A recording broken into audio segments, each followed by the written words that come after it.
네, 아프가니스탄 이 중앙아시아와 중동 그리고 남아시아를 잇는 요충지에 있습니다. 이 면적은 한반도의 3배 정도, 국토 대부분은 높은 산지입니다. 대신에 우라늄, 히토류, 석유 등 지하 자원이 풍부합니다. 네, 이런 아프간과 미국의 전쟁 지난 2001년으로 거슬러 올라갑니다.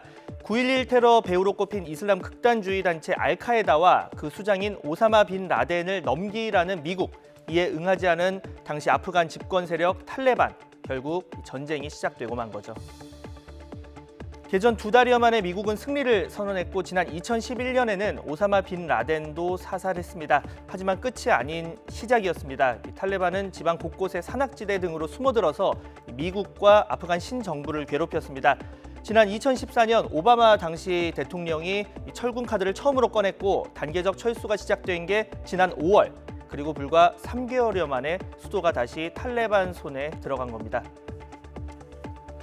네, 미국과 신정부의 실패 가장 큰 원인은 무능과 부정부패가 꼽히고 있습니다. 이 러시아 국영통신 스푸트니크 이 카불에 있는 자국 외교관의 말을 인용해서 아프간 대통령이 수도 함락 전 돈으로 가득한 차 넉 대와 함께 탈출을 했고 이 돈이 헬기에 다 못 들어가서 일부는 활주로에 남겨뒀다라고 보도했습니다. 이 미국이 아프간 자체 병력 육성하라고 준 100조 원에 달하는 돈, 지난 2분기 미 의회에 제출된 보고서를 보면 아프간 정부군에 지급된 연료 절반 이상이 불법으로 빼돌려지고 있다, 이렇게 지적이 나왔습니다.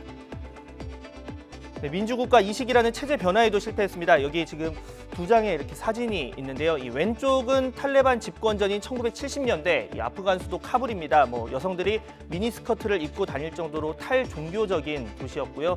자, 지금 오른쪽은 여성들이 부르카라고 보통 부르는데 머리부터 발목까지 덮는 의상을 입은 사진인데 이게 탈레반 집권 기간인 지난 2014년 신정부 수립 뒤에 투표를 위해서 줄을 서고 있는 모습입니다. 미국을 의식해서 선거도 치르고 또 여성 국회의원 숫자도 늘렸지만 실상 사회 전반은 크게 달라지지 않았던 겁니다. 네, 당신들에게는 시계가 그리고 우리에겐 시간이 있다. 이게 탈레반 한 간부가 지난 2011년 미 언론과의 인터뷰에서 했던 말인데요. 외국 군대 그리고 그 힘에 의존한 정부였다는 한계 역시 실패 원인으로 꼽히고 있습니다.